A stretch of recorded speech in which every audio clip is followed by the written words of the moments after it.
I'm going to use this empty roll from bathroom tissue paper. I made a cut in my paper roll, and now I pass the yarn tail through it like this.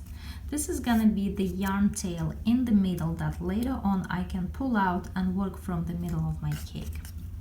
Next, I start winding like this.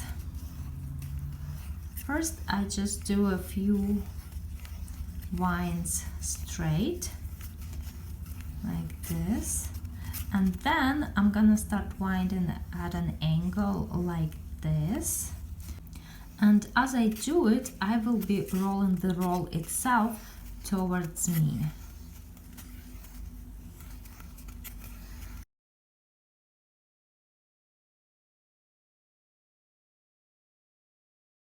So here's my cake is getting bigger, and at this point I cannot constantly turn the paper roll, so instead I do winding like this several times, then I roll it.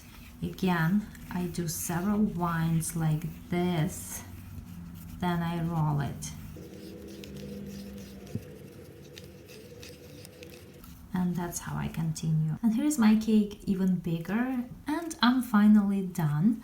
Now I will free this yarn tail from the cut in the paper roll, and now I'm going to slide the cake off the paper roll.